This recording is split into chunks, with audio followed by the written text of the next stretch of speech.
Some people think serial killers are a thing of the past, caught, exposed, locked away. But the truth? Some of the most disturbing killers in history were never identified, and could still be out there right now. The first one is West Mesa Bone Collector. On a quiet February afternoon in 2009, a woman walking her dog along the dusty outskirts of Albuquerque, New Mexico, stumbled on something no one should ever witness: a human bone protruding from the dry desert soil. At first, investigators assumed it was an isolated discovery. But as excavation teams moved in, the truth hit like a nightmare, ripping open the earth itself. Over the next weeks, the landscape revealed its secrets. 11 women and 1 unborn child buried in shallow graves across a desolate mesa, all young, all vulnerable. These disappearances spanned from 2001 to 2005, yet no one had connected them until the bones surfaced.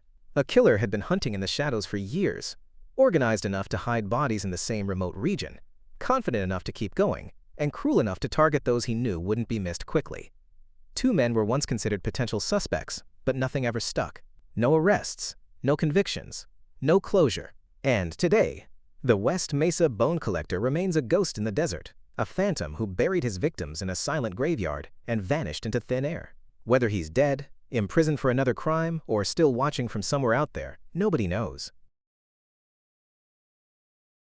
Jeff Davis 8. Between 2005 and 2009, the small town of Jennings, Louisiana became the setting of a dark, tangled mystery. 8 women, all connected in one way or another, were found dead in the swamps, canals, and backroads of Jefferson Davis Parish.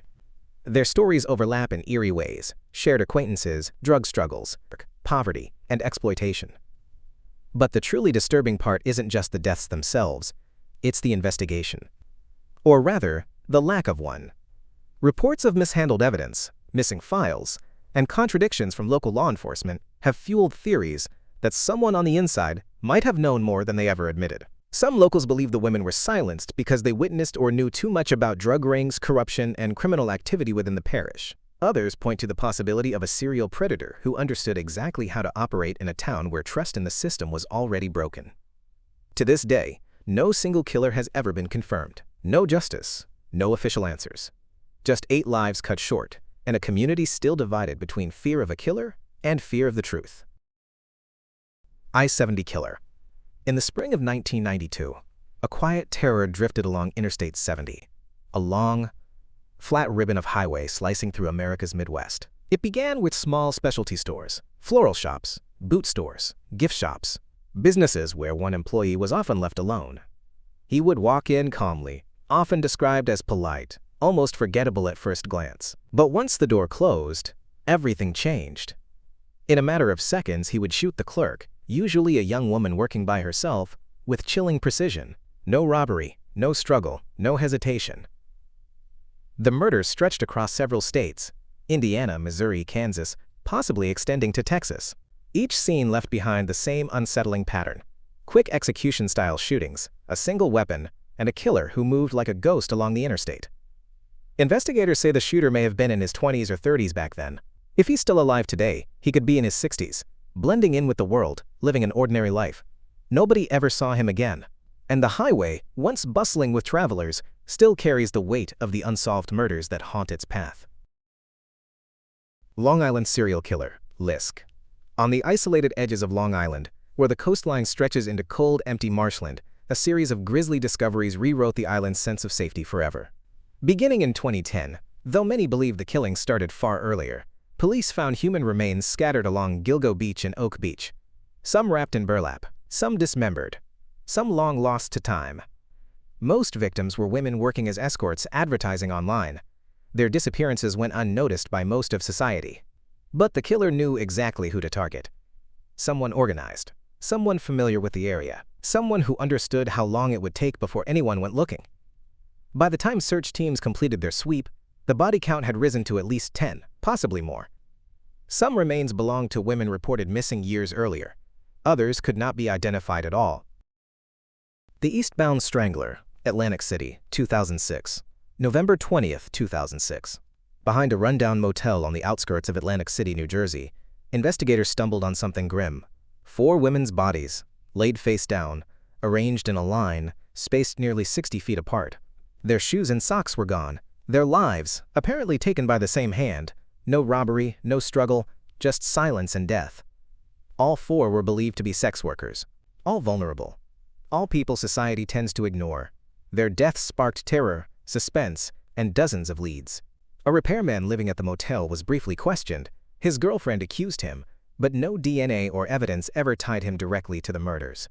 Other suspects emerged, suspicious characters whispered in rumors, but none were ever charged. They dubbed him the Eastbound Strangler. At the time, whispers circulated that maybe more than one person was involved. Maybe multiple attackers. Maybe a group. Maybe a twisted chain reaction. But as investigations stalled, those whispers turned to dust. The link between this case and other major serial killer stories, like the beach body dumps on Long Island, was considered at times. Investigators probed potential connections, but each time the trail went cold. Officially, no one has ever been named, no justice delivered, just 4 victims laid to rest, and a serial killer who might still be out there. And the scariest part?